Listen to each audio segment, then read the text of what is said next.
love can come in different forms. But the way to find true love is by accepting that not everyone is meant for each other, just as Leo and his ex-wife aren't. However, he falls in love with the bride on her wedding day and believes she is the one for him. Is she? Let's see how this turns out. In the opening scene of The Right Kind of Wrong, we see Leo Palomino and Julie, his wife, staring at each other as they eat at the dining table. The silence is deafening, and Julie breaks it with a ridiculous statement. She's writing a blog about how he sucks and wants to make it public if he doesn't read it. Leo doesn't care about it and loses his appetite. He moves to the living room, sitting on the couch, while an annoyed Julie leaves the room. In the background, Leo explains that love fades away. He makes a rather ridiculous comparison. One shouldn't name their cats Snow and Balls, because once she leaves, you will only be left with balls. Julie leaves him, and the article, Why You Suck, Julie's blog trends like crazy. 18 months later, Leo is seated on his couch in disbelief as he watches his ex-wife Julie on the TV, having an interview on her article Why You Suck. He gets annoyed as she talks about how she never shared her favorite moments with him, and how he always ignored criticism, even though he was the writer and probably hadn't read her blog. She announces that the book on the viral article will be released next month, and Leo feels like the world is crashing down.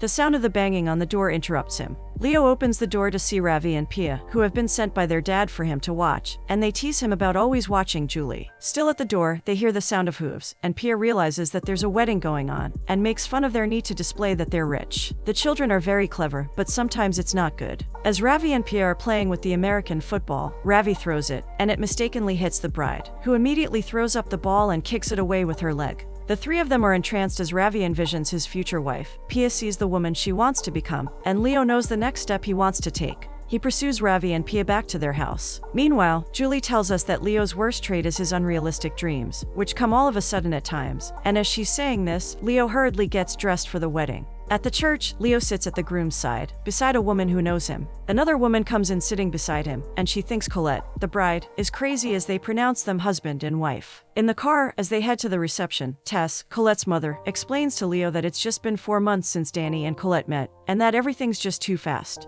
They arrive at the house, and Leo watches almost in pain as the father talks about Danny, and the guests enjoying themselves. He leaves the house, picking a rose from the bunch as he goes out to meet Tess. He wonders why she thinks that Colette doesn't want the wedding. Tess reveals that Colette hates flowers, especially roses. The only flower she likes is sunflowers, and the wedding is decorated with rose flowers. So, if she'd seen some sunflowers, she might have believed it was real, and Leo wonders why she's doing it. Tess goes on to explain that it's because of her mother. She left her husband after stealing the money he was hiding from the government, and left with Colette to stay in a hotel. They had several fun experiences, but Colette was too young to remember. However, the one she did remember was when she was much older and the cash ran out. Then, Colette had to sneak out in the middle of the night to make ends meet. He goes back in and meets Troy Cooper, one of Danny's best friends, making his speech. He finishes by saying that Colette is a lucky woman, as she gets to be with Danny. Leo takes the opportunity to go around the house, and he sees different frames of Danny's achievements. Leo comes across Colette at some point and walks up to her, making conversation.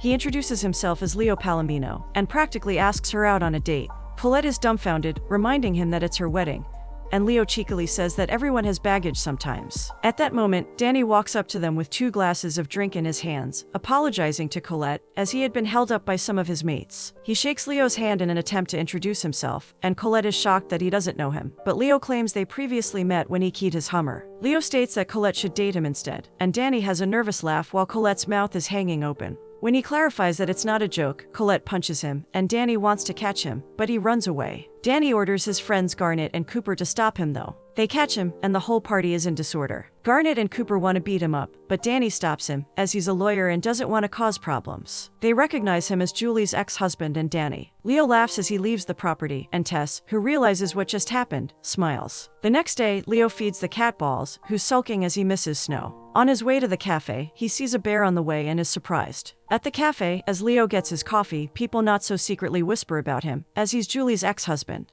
Though usually he shuts them up, as he's in a good mood, he doesn't pay it any mind. He heads to the kitchen, and it's obvious that he's in a good mood as he juggles plates. Mandeep, Ravi and Pia's father, wonders if it's calm before the storm, but he assures him that it isn't, because he met someone. They are all happy for him, until Pia reveals that the person is getting married. They are all dumbfounded, but Leo explains that impossible and new things happen every day. He changed the theme of his life since he saw the bear, which was 2,000 miles from his habitat. Regardless, Mandeep is just glad to have him back. Danny and Colette are on their honeymoon, and as they come back from the beach to their house, the place is filled with sunflowers. Colette is happy and hugs Danny, because truly, she doesn't like roses, though she said she didn't mind. But Danny seems confused, even as she hugs and kisses him. He admits that it isn't from him, and Colette immediately sees the letter that came with it. After reading it, she angrily throws them away, finding out that they're from Leo. His best friend, Neil, thinks Leo is out of his mind, but he doesn't listen because he's hopelessly in love. Leo narrates that Neil was his publisher. He published his book, which turned out to be a colossal failure. However, since his books didn't sell, he diverted, and it birthed the Big Horn Hunker, which now makes newspapers that local bars use for advertisements. Jill, Neil's wife, prompts Neil to show Leo one of Colette's advertisements, as he's eventually going to find it, and Leo sits up when he realizes that they're talking about Colette. Giving up, Neil shows Leo the advertisement for Colette's weird tour company, but reminds him once again that the woman's married. While at it, Neil shows Leo one of their disgusting pictures, annoying Jill a little. They have a weird tradition of taking intimate and disgusting pictures of each other. This leads them to run off to the bedroom and ask Leo to lock up. Although their foreplay is quite weird and alarming, Leo believes in love every time he sees them. 14 months ago, Leo benefited from Julie's blog as a lot of women recognized him as her ex-husband, and he got the opportunity to sleep with them. He sees having one-night stands as an alienating excuse for love, especially when one knows it's possible again. Leo arrives at Colette's tour company, but the place is closed as she's gone on her honeymoon. Meanwhile, Danny and Colette, who are kissing in their car, arrive at their destination, and Colette wonders where they are. But Danny just says that they're meant to pick up their parents' wedding gift. They head inside the house, and their dogs run to greet Danny, making Colette realize that the huge and beautiful house is a gift. She doesn't feel comfortable with it though, as they didn't earn it. But Danny doesn't worry, as he sarcastically states that they can give it back. Seeing the mugs her mum sends her regularly melts Colette, and she now feels that Danny is amazing, and they kiss. Leo visits the tour company again, and this time it's open. Unfortunately for him, one of the women he has slept with is the receptionist, and she talks like it's her mission to openly expose the intimate moment. Leo hurriedly shuts her up by getting a ticket. Colette comes out to see her clients for the day and greets them warmly until she sees Leo. She takes them around, and the tour is fun because she is a fun guide and carries everyone along as she shows them the wonders of their town. They come across a politician, Councilman Debregan, who cheats people, and she gives him the finger. Finally, she takes them to a shack where a hermit lost his life with the picture of his love in his hands, asking if they have questions before she takes them to look at it properly. Leo raises his hand, and even though she tries to ignore him, the other tourists alert her about it, and she has to answer him. He asks why she started the tours, and she explains that she moved around a lot when she was young. She explains that one can't know a place from the brochures, but rather from local places like bars, as life is messy. Feeling that he can't keep his mouth shut any longer, Leo argues that Danny is not meant for her, because he just wants a hot and interesting wife, so he tries to look humble by ditching his Hummer for her. Annoyed, Colette gives him a rude reply, and she angrily continues the tour. In the next scene, Neil, after dwelling on it a little, thinks it's sexist to see a woman as cool, just because she kicked a ball. They watch as Jill hang glides in the air. As she dips, Leo, who's scared of heights, not being able to see them, turns around. This couple is crazy. Colette tells Danny about her encounter with Leo, and he's annoyed. She just sees him as an annoying person, and has already dealt with him, as she instructed her assistant not to sell him tickets anymore. Danny, who did research into Leo's life, discovered he's a failed writer. This makes him conclude that he isn't going to retaliate, as the guy is insignificant, and Colette is grateful, kissing him for his good heart. Danny suggests that she find a better job, or even go to school. When she looks at him in disbelief, he claims he wants her to have options. Colette doesn't even want to think about it, because she loves what she's doing, and doesn't want to go back to a place where she hates school. The next day, Leo trails Colette from a cafe to her Airstream in the woods, making sure she doesn't see him. While Neil watches his wife and Garnet get along too well through his car from outside the art gallery building, Leo comes up beside him on his bike, telling him what he just saw, and confirming that Colette is too interesting for Danny. Neil admits that he's spying on his wife, who seems to be getting closer to Garnet, much to his annoyance. As he talks about not making it in life, Jill notices them from inside, and she and Garnet step out. Neil pretends like it's a normal thing to bring a bunch of newspapers to a gallery, and he hands them to Garnet while hugging and kissing his wife. Garnet and Leo banter, teasing each other. Garnet heads inside out of annoyance, and Jill is annoyed with Leo for his childish behavior. At work, Leo changes the theme of his life to orbit, explaining to Mandeep that he's going to coincidentally meet Colette till she sees how right they are for each other. Mandeep reveals how he once dueled a rich man who was betrothed to his wife. Mandeep advises him to show Colette something that only he can do. At that moment, he gets a heads up from one of the staff, catching the plate that was thrown at him. At work, Colette's assistant goes through the mail, handing her one which seems interesting. Colette reads a letter from Mandeep, who informs her of a wonderful colleague who'd make a great attraction on his tour. Leo is seated, trying to write, when he gets a visit from Ravi and Pia, who see the Mary Jane plant he has by his window. Even though he explains that it's for his cat's arthritis, they believe he's part of an underground economy. At work, Leo asks Mandeep about it, and he explains that they're very much into the drug unit that they're doing in school. Mandeep informs Leo that Colette is there, and he pretends to be doing his job while juggling cups. Colette, who's behind Leo observing the talent with Mandeep, is shocked when it's Leo who turns around. She wants to leave, but is blocked by other workers coming in. Leo pretends to be shocked, asking what she's doing there, and she explains that she got a tip about a dishwasher who has amazing motor skills and themes. Leo demonstrates his skills for her, doing something unreasonable as he just washes some cups. Colette runs away from the kitchen with Leo on her tail. The restaurant shouts that she is charmed, wanting to stop her from leaving, and making everyone in the restaurant pay attention to them. Colette is baffled at his shamelessness. She is tired that he is only following her based on a snap judgment of her. Leo assures her that the snap judgment still stands. She walks out, baffled and speechless at such a man. In the next scene, Colette is having dinner with Danny and his friends, and they read Julie's blog, laughing at Leo's flaws. As they start reading about how Leo refused to change things in his book that the largest publisher wanted, and even went as far as giving the finger to the president of the division, Colette seems to admire him. The next day, Danny and his friends are playing golf when Danny informs his friends that showing the blog to Colette backfired. Cooper suggests that they beat him up, as that might be the only solution,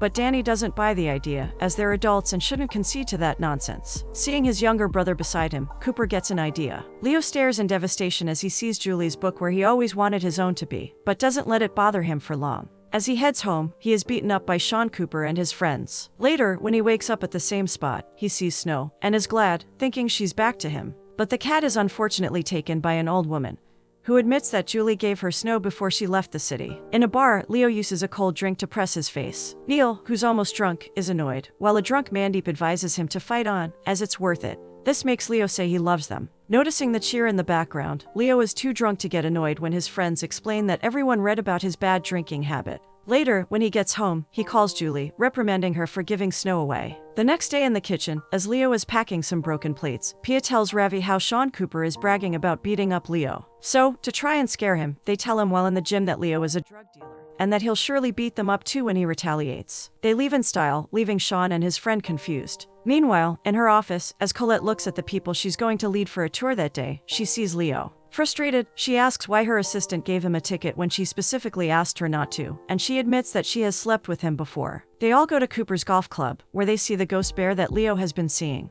Everyone is amazed, and Colette is surprised that Leo knows much about it when he explains where it came from. They have a moment as Leo tells Colette that the bear is proof of the impossible, and Cooper watches their exchange. In the next scene, as they're fishing, Cooper tells Danny of the moment that Leo and Colette had as they were crushed in wildlife trivia. Danny gets really angry, finally wanting to do something about him. They plan to take his house, but don't have anything against him, as he needs a violation of his lease to get out. At that moment, Sean walks in, asking why Cooper didn't tell him that Leo was a... The next day, Leo is visited by an officer and Cooper, who are there to arrest Leo for... Leo explains that marijuana is for his cat's arthritis, truthfully. The officer doesn't care, but this puts him in trouble, as he has violated his lease and needs to get out of the premises in 24 hours. Leo has no choice but to go to Mandeep's house, and Mandeep welcomes him, giving him Pia's bed. He promises Ravi that he's just staying for a couple of days, and Ravi's response shocks him. He says Leo won't be beaten up anymore, since they told them that he was a... This reveals how he got into this situation. Leo thanks him with pain in his bones. The next day, Leo follows Colette to the cafe she regularly goes to, watching as she steals a newspaper. On the tour, he questions her about it. She claims she forgot to pay, but gets fed up after realizing that he noticed it, as he follows her every day. Annoyed, she changes her plans, taking the stairs to a hill. She knows that Leo is afraid of heights through Julie's book, and Leo feels ashamed. Leo decides to buy the book and read it. He feels embarrassed as Pia reads the book out loud. He tells her to stop reading, because they don't know how it feels to see someone who fell out of love with you ridicule you. The worst part for him is that Colette read the book, too. In the restaurant, as Leo wants to take his morning coffee, he hears people discussing him once again. Fed up, he bursts out angrily, admitting that he's the one in the book, and he did all those things. He feels miserable and can't even catch a plate again, even though he loves to juggle them. As he makes his way past Colette's house the next day, he sees Tess seated in her car and wonders what she's doing. She invites him to drink with her. She reveals that she and Colette are having a rift, because she thought what he did at her wedding was romantic. She admires Leo for his courage, but also admits that he is obnoxious and selfish. Wondering why she doesn't accept Danny, Leo questions it, and she explains that they didn't have enough time to know each other, and Danny's walls might not be down yet. She likes Leo, and doesn't believe that he's giving up on her daughter because she read a book his ex wrote. She advises him that he can change the narrative through what she says about him. Once he proves one thing wrong, the others will be questioned. As Neil and Leo watch Jill hang glide, Leo decides to do it too. Neil doesn't believe it, because the guy can't even watch, but Leo is determined to prove Julie wrong. He tries to climb the hill beside them, but ends up rolling up and crying. But he won't give up. Leo practices climbing the hill every day, even going as far as watching a show and reading books about hang gliding. He practices till he can finally climb a hill, and the day comes when he is going to prove himself. As they start to set up, Jill rushes them, because she has to be by the gallery at 4 with Garnet, who's going to sneak out of the fundraiser to look at her painting. The fundraiser is in full swing, and everyone is enjoying themselves. Colette is getting a group of kids to draw when her mother comes, apologizing for being out of line during the wedding. They make up by putting it behind them. Meanwhile, Leo prepares to hang glide, planning to go over the fundraiser, and as Neil realizes it, he tries to stop it, but Leo is determined. Leo takes off, and though wussy at first, he steadies himself and finally glides. He's proud of himself, and everyone is shocked as he passes through the fundraiser. Unfortunately, Sean catapults a golf ball into Leo's leg, and he loses his balance, gliding into the fundraiser. Garnet and Cooper fall. In an attempt not to hit the ranch house, Leo falls on them while they're still on the ground, and the three of them end up being badly injured. At the hospital, Danny and Colette are with Garnet and Cooper, who are enjoying their jello. Colette goes to get more for them and sees Leo. She enters his room, wondering why he did it, and Leo confesses that he wanted to prove Julie wrong in at least one thing, and he hates that she read the book. Sighing, Colette encourages him, because she doesn't see some things as wrong, especially the part where he walks away because he didn't agree to some changes. She admits that she stole the newspapers because their coffee is so expensive. She explains that what he wants isn't going to come true, telling him goodbye and leaving with Danny. As Leo writes, he admits that writing and pursuing a woman is not about immediate results, but about telling the truth and hoping she'll hear. Colette gets angry as she watches Danny talking and laughing with Debrugen, the politician, in the restaurant. Fed up, she calls to him, giving him the finger, and everyone is shocked. As they head home, Danny and Colette get into an argument about what just happened in the restaurant in front of everyone, and Danny thinks that she got influenced by Leo's Raz behavior, making Colette dumbfounded. Danny heads to Leo's workplace, calling him aside and warning him not to talk to his wife again, or he'll report Mandeep, whose work visa expired years ago. Leo sadly wonders how he got his friend into this, and the twins watch as he uses his towel to hit the wall. Later, at dinner that night, Leo is lost in his thoughts, and Mandeep wonders what's wrong. The next day, while Leo delivers newspapers to the trough, he sees Colette, but ignores her. He tries to sneak a look at her when she turns back, but ends up hitting a fence and falling with his bike. That night, as he's pumping his tire, Balls walks into the forest with the bear right behind him, crowning Leo's bad day. As he throws away the trash later on, he's shocked to see Julie, who thought to bring Snow back, though it's at a bad time. They're both sad at the loss of Balls, and Julie is surprised he read her book. They share a comfortable time, since the tension is gone. Neil and Leo are spying on Jill once again, and Neil is paranoid about the relationship between Jill and Garnet. Anxious, he tries to go inside, but Leo tries to stop him. Neil is shocked, because Leo is the one who doesn't listen to anyone. Admitting he's right, Leo apologizes for not listening before, and promises to change. He admits that Neil was right about his book, and he was wrong, and that Julie was right about it being his worst trait. Neil is shocked at the change, and agrees after calming down. In the next scene, Colette comes across Ravi and Pia, asking them about Leo and sending her greetings. They think for a while, deciding to tell Colette about Leo and Danny's exchange. Later that day, Colette waits while deep in thought for Danny. She admits to knowing about him threatening Leo. She has realized that she and Danny are not meant for each other, because their views about taking a stand are not the same. She just wanted to be in a safe space. Danny's ego is hurt as she compares him to Leo, a guy who scrubs pots for a living, and a guy whose own wife can't stand him. But Colette believes we are all wrong for someone. The next day, Leo and Neil enter the art gallery show. Neil is shocked at what Jill has done. She used the intimate pictures they had together to create wonderful pieces of artwork. Neil is impressed and proud of his wife. Leo sees Julie, who is glad to see him. Leo admits that they weren't meant for each other like Neil and Jill, and apologizes for not trying enough for her. She believes that she also had a part in their fallout, promising to talk about it in her movie, unlike in her blog and book, and Leo wonders how far she'll go. As they're about to discuss his book, they get interrupted by Colette, who introduces herself to Julie. Leo apologizes to Colette for pursuing her, and is about to leave when she reveals that she left Danny. They finally kiss. Leo arrives at the house in disarray the next morning, and Mandeep gives him a knowing look. He hugs the twins, thanking them for what they did, and Mandeep is lost. When they ask if he made sweet love to her, he remembers the wild night with the drunk Colette, and he smiles, as he got what he wanted in the end. Later that day, Leo heads to Colette's place, knocking on it with sunflowers in his hand. She admits that she left Danny because of him, and not for him. So last night she just needed to let off some steam. Leo is heartbroken as he accepts what she says. He tells her that the next time, she should make sure the man is not in love with her, and leaves her standing there. Facing his life that summer, 3 amazing things happened to Leo. First, balls came out of the woods safe and sound. Second, the book that he wrote sold after Julie mentioned it in her talk show while promoting her movie. Finally, the bighorn hunker passed, and Colette read his book in her room. He explains that writing and chasing women is not about immediate results. It takes time. One can only hope that the woman hears you. Later, Leo comes across Danny driving his Hummer once again, and manages to get past him when he pursues. On getting to his house, he finds a surprise. Colette is at the front door. She invites him to go find a bear with her, and he happily does. She takes him to the hill, saying she wants him, though it's inappropriate. They end up making love on the field with a bunch of kids seeing them. Everything worked out well for Leo in the end.